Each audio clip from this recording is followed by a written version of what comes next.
Tonight, a crash on the Horrocks Highway claims the life of a local man. And Clare pet owners warned to look out for their animals after a series of attempted poisonings. With the latest from around the region, your nightly news with John Hunt begins now. Good evening. South Australia's road toll has risen to 23 after a Mid-North man was killed on the Horrocks Highway this morning when his vehicle collided with a horse. Major Crash Police have spent the day investigating the scene. Shari Hams has more, and a warning this story may be distressing to viewers. It was a tragic scene here on the Horrocks Highway just outside Warrabra. Police were called to the scene early this morning following reports a car collided with a horse. Emergency service personnel arriving on the scene just before 7 this morning. It's believed the car struck the horse at this corner section of the highway, located on the fringe of the township. SAPOL confirm a 55-year-old sole occupant of the vehicle, who resides in the Mid-North, passed away at the scene. The horse was also killed on impact. Major Crash arriving a few hours later as they tried to piece together how this incident unfolded and also how the horse ended up on this stretch of road. Horrocks Highway, situated a few kilometres outside Warrabra, was closed for the morning through to Murraytown, with drivers diverted through Laura. The death takes South Australia's road toll to 23 fatalities, compared with 25 at the same time last year. Police are urging motorists to take care on our roads as the state continues to deal with a rising road toll.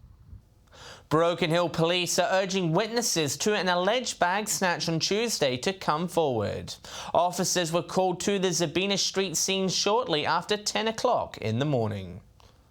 A brazen crime local police say is uncommon for the Silver City. Bag snatch is a very unusual sort of thing to happen, especially out here in Broken Hill. It's not something that we see often, and it can be quite traumatic when you're watching it. It happens really quickly and really suddenly. Just after 10 o'clock Tuesday morning, officers say a 34-year-old woman was walking around Chapel and Iodide streets when she noticed a man behind her. Police will allege the 21-year-old man then approached the woman demanding her handbag. They've had a bit of a struggle over the handbag. He has punched her in the face and then the handle of the handbag snapped, so he ran off with the bag. Witnesses called 000 with police arriving a short time later. Soon after patrols arrived on the scene, they spotted the suspect on Zabina Street. It took a number of police to arrest the young man and get him under control. A few of the police did get injured, a few scratches and bruises and busted knee and some scratches and things. The man was arrested and taken to the Broken Hill Hospital for treatment. At this moment, he's not been charged. Police are continuing their investigations, calling for witnesses to come forward. We also asked that if anyone was driving in the area, leading up to this particular incident, they may have dash cam. Patrick Reinke, 7 Spencer Gulf News. Port Lincoln police are investigating the theft of a scooter that was stolen from a property this week. The blue bike similar to this one was reported stolen from a house on Lafayette Street with registration YZI337. Police are urging bike owners to secure their property safely after a recent spike in scooter and motorcycle thefts across the town. Anyone with information is encouraged to contact police. Regional hospitals and aged care facilities in South Australia are the big winners from the government's unprecedented stimulus package. $15 million in upgrades is on the card for hospitals, with a third of that going to regional aged care services. The government says it'll create dozens of jobs and provide better health care for rural communities. The stimulus package is aimed at combating recession fears driven by the coronavirus outbreak. Clare Valley Veterinarian Clinic staff say they're horrified to hear recent reports of dog baiting in the town. They're warning residents to remain vigilant of their pets and check their backyards for signs of poisoning. It's every pet owner's worst nightmare. A buttered sandwich laced with rat poison was discovered by a Clare local after being thrown over their fence in an attempt to target their dogs. Pretty disgusted and shocked because it's a horrible poison. Neither of his dogs had eaten it, but he found 2 separate sandwiches, so he was pretty concerned. She says the move is known as the silent poison, as many owners are unaware if their animal has eaten it. Residents have been urged to look out for the warning signs. The main things to look out for are generally if their animal is quieter than normal, lethargic, it might even pass some blood. They need to call the vet straight away. Locals in the town reeling at the discovery. It's terrible, heartbreaking and cruel. I just can't believe anyone would do that. And dogs are so trusting. Dogs aren't the only concern, with other animals and even children at risk if they consume the toxic bait. Cats can also be affected. We find with cats they tend to accumulate the poison in their system from catching dead or slow, rats and mice that are unwell. So imagine if a child picked it up, right? It'd be terrible. This vet is eager to keep Mid-North poochers safe, saying residents should immediately take their pets to a specialist if they have any concerns. We are all across the Mid-North. We have clinics in Clare, Balaclava and Jamestown, and we are available for emergencies 7 days a week. Shari Hams, 7 Spencer Gulf News. Still to come tonight, Port Augusta Council slashes this year's rate rise and a warning to Whyalla road users to be aware of increased trucking activity.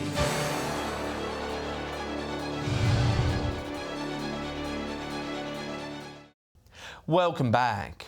Port Augusta City Council has slashed this year's rate increase from 3.2% to just 1.9%.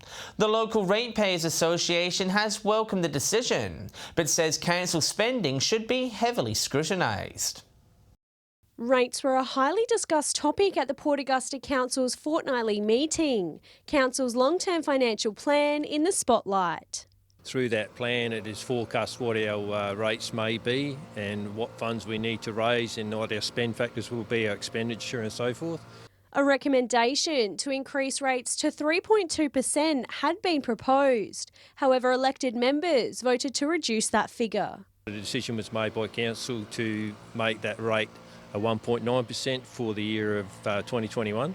The Port Augusta Ratepayers Association applauding the councillor's decision to keep the rates to a virtual nil increase, saying it's a step in the right direction. However, reverting to a 3.2% increase above inflation thereafter is unacceptable. The long-term financial plan at this point will return back to the standard 3.2 for the remaining term up to 2030. The association also calling for a review into loss-making non-essential services. Council says it's already investigating. Hopefully we can continue to provide the services we can with that percentage change, because there will be a change and adjustment required because of the revenue we'll receive. But Council will work through that with the budget process moving forward. The new rating will see rates rise on average by $22.30. Laura Milovanovic, 7 Spencer Gulf News. Simek Mining will be increasing their trucking activity throughout Whyalla, transporting gravel material for new infrastructure. The transport is part of a one-off campaign to support projects in the southern Middleback Ranges. Sophia Contagonis has more.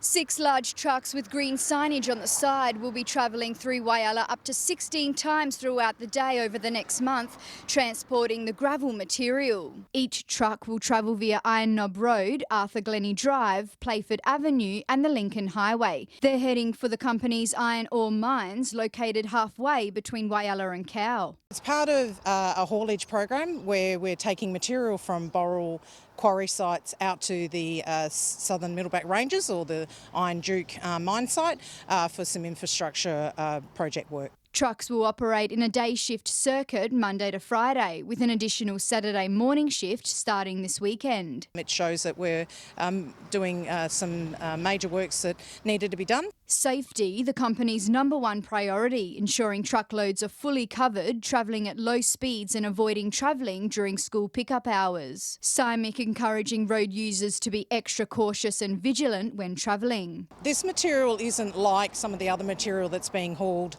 backwards and forwards that we've experienced in the past. This is less dusty. Simek asked locals to please contact them if they notice trucks with open-top lids or speeding. Sophia Contagonis, 7 Spencer Gulf News.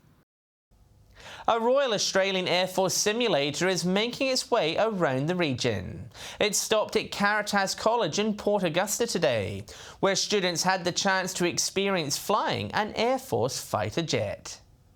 Reaching new heights at Caritas College. The sky was the limit for students today who experienced what it would be like flying a Royal Australian Air Force plane. Get a little bit of flying exposure and a bit of experience, and hopefully they enjoy themselves enough that they go, yeah, you know what, I might consider this in the future as a career. Students getting first-hand experience and learning how the aircraft works. You have to be patient when flying the plane. Like if you pull the throttle too far back, you'll crash. It was really fun to fly, even though it was kind of scary, but glad I didn't crash it. The program showcasing a career in the Air Force. We're not here to recruit, we're just here to motivate. We want kids to feel as though these are options that they have in the future, that they are capable of doing it. With regional students not able to take advantage of these simulators regularly, officers say they're hoping it'll spark interest. I know there's quite a few people who are interested in planes and stuff in our grade, so it could open opportunities for them. Students also receiving information on how the subject they study can influence their career pathways. We want them to do the subjects that will get them into these places in the future and have them understand that they can do these careers in the future, but they have to start making choices now. Laura Milovanovic, 7 Spencer Golf News. Stay with us. A wireless secondary school sports program gets a reboot, and Broken Hill locals encouraged to put more of their money into local businesses.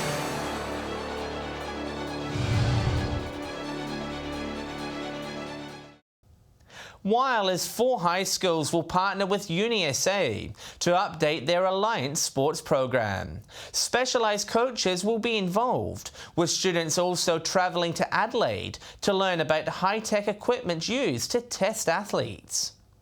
Buzzing about their future, Whyala's Alliance Sports Program, otherwise known as WASP, provides students with the perfect opportunity to pursue a career in sport, fitness or health. So anything like PE teacher, physiotherapy, chiropractor, dietitian, exercise physiologist. Over 50 students at Ayr High School participate, joining forces with students from across the 3 other public schools. We've got kids across the Alliance here in Whyalla, so from Stuart High, Whyalla High, Ayr High and also Samaritan College. The program curriculum has undergone sweeping changes this year. Specialised coaches from basketball, soccer, netball and football will be involved. So we've rewritten everything, we've taken staff and student feedback on board, and then from that we've developed our new WASP program. I think it's good for the community to have someone with lots of experience to teach the skills, help the kids with their program, educate them and kind of guide them towards where they want to be in uni. UniSA also now on board teaching underwater high performance testing. The underwater weighing, so the hydrodensitometry, is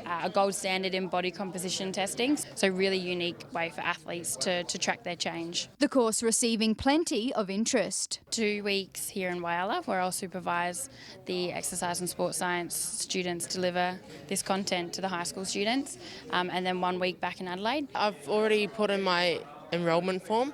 It seems really exciting. Sophia Contagonis, 7 Spencer Golf News. South Australia's Equal Opportunity Commissioner says while support for gender equality within South Australian Police has increased, regional areas are still behind. She's released a review into police regarding sexual harassment and discrimination in the force. The report found regional officers are struggling to access training opportunities. The changes that SAPOL has put in place can actually be more difficult for people in regional areas to access. So things like flexible work and training opportunities. 33 of the 38 recommendations have been implemented. Broken Hill businesses are banding together to help boost this city's economy. A new initiative has been launched, encouraging locals to spend a little extra in local shops to support local jobs. A new campaign hoping to bolster businesses in the Silver City. Trying to keep our money locally rather than sending it elsewhere. 25 to Thrive is an initiative set up by a number of local organisations and businesses, encouraging locals to dig a little deeper into their wallets when visiting local stores. The idea coming as some local businesses do it tough to start the year as the nation's economy is tested by coronavirus and the bushfire crisis. Basically trying to encourage locals to spend an extra $25 in Broken Hill. We wanted to get 10% of our population to get out and spend money locally. So about 1,700 people to spend $25, and if they could, that's at least $45,000 back into the Broken Hill economy. There'll be further incentive for local shoppers to spend a bit more. In addition to helping support the city's economy, shoppers will also be able to enter a draw to win a Far West gift card. Every week throughout the campaign, we'll be drawing a raffle for those that have shopped locally over the past week, where they'll be entitled to go in the draw to win $100. Over 50 have already joined up to the campaign. Rosie says they're not just on Argent Street, businesses across the whole town signing up. I think it's just the start of something big that we will all get together, we will help each other and we will move forward. Patrick Reinke, 7 Spencer Gulf News. Stay with us after the break. We check what's biting in the Spencer Gulf. And Rachel will have the weekend weather forecast.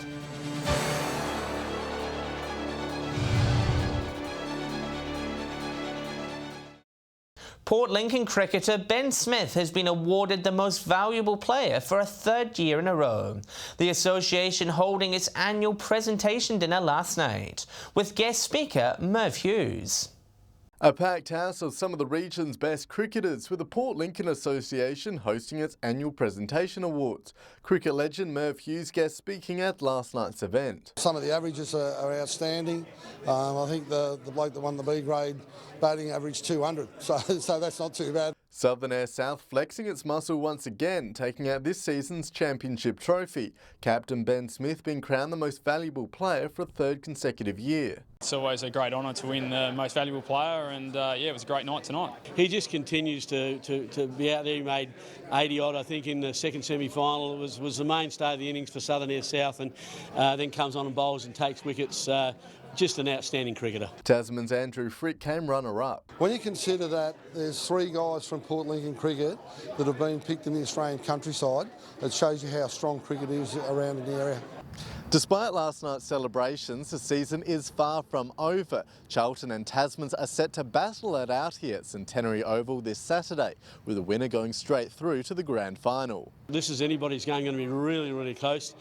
Look, I think the side that bats first will probably win the game. They just go out. If you're a bowler, worry about hitting the stumps, and if you're a batsman, hit the ball. Nathan Regter, 7 Spencer Gulf News. Time for a look at what's biting in the Spencer Gulf this weekend. Here's our experts with their tips. Welcome another week around the Gulf Fishing Tips. We've been telling you for a little while about the yellowfin whiting, where the weather's actually changed a little bit. I've seen the first catches of them over the weekend.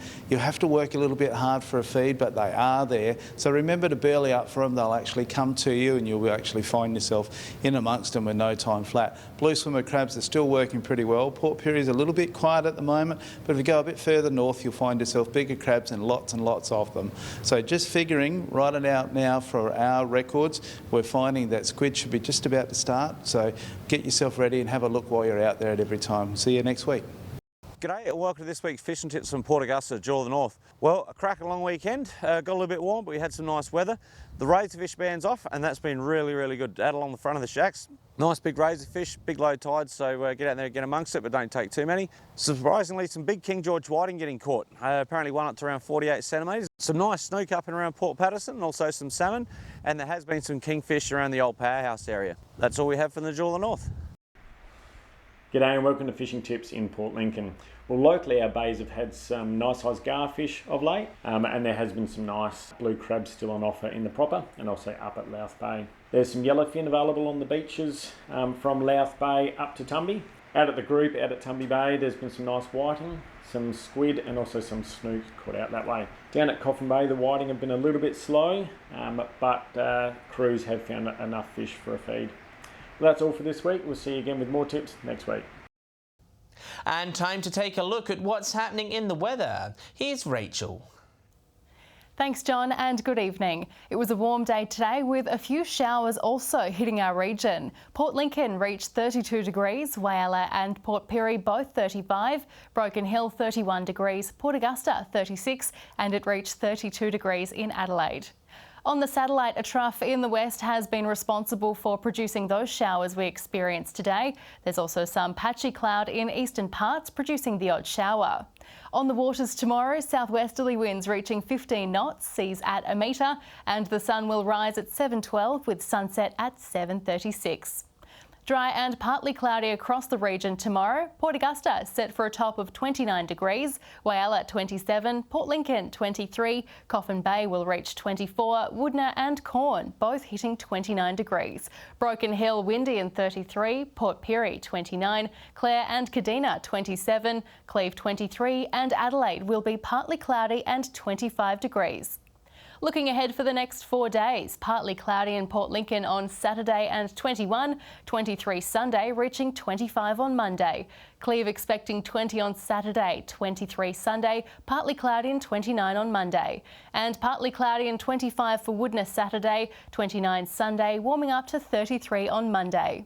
Whyalla, partly cloudy through until Monday, 24 Saturday, 25 Sunday, reaching 28 on Monday. Port Augusta will be sunny and 26 Saturday, 28 Sunday, before jumping to a warm 31 on Monday.